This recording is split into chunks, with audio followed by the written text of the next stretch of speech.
हिमालय की गोद में, बर्फ से ढकी चोटियों के बीच, जहां सन्नाटा भी ध्यान करता है, जहां हवा भी ओम का जाप करती है, वहीं विराजमान थे महादेव।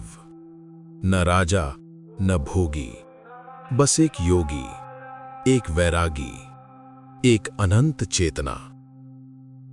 माता सती के देह त्याग के बाद महादेव पूरी तरह से संसार से विरक्त हो चुके थे। न देवताओं की चिंता, न सृष्टि का मोह। वो केवल ध्यान में थे, समाधि में लीन। उधर शक्ति फिर से जन्म ले चुकी थी, हिमालय राज की पुत्री पार्वती के रूप में। बचपन से ही पार्वती जी का मन शिव में ही रमा रहता था। कोई खिलौना उन्हें आकर्षित नहीं करता, कोई राजसी सुख उन्हें नहीं भाता। वो जब भी शिव की कथा सुनती, आंखों से आंसू बहने लगते। हृदय कहता, वही मेरे स्वामी है, वही मेरा पथ है। पार्वती का संकल्प। एक दिन पार्वती जी ने अपने पिता हिमालय से कहा, पिताजी, मैं शिव को ही पति रूप में चाहती हूं। हिमालय विचलित हो गए। उन्होंने कहा, पुत्री, शिव कोई साधारण वर नहीं, वो भस्मधारी हैं। न वेश की चिंता, न भविष्य की योजना।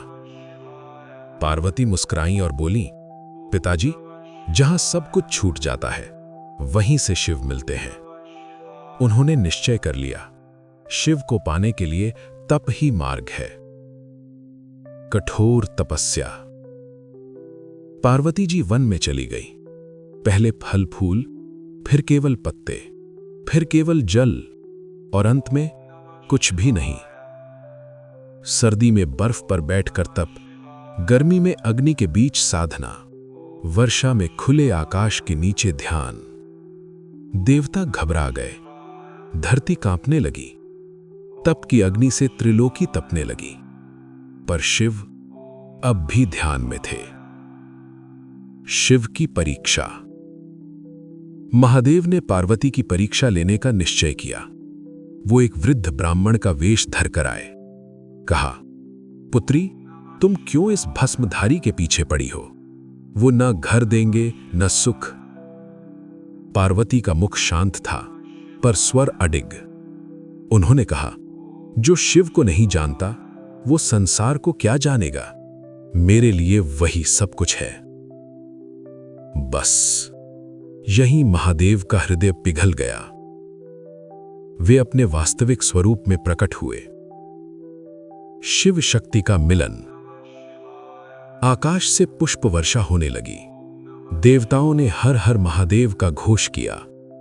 शिव बोले, पार्वती, तुम मेरी शक्ति हो, तुम्हारे बिना मैं अधूरा हूं। यही क्षण था पुरुष और प्रकृति के मिलन का, शिव और शक्ति के एक होने का। शिव विवाह। शिव की बारात निकली।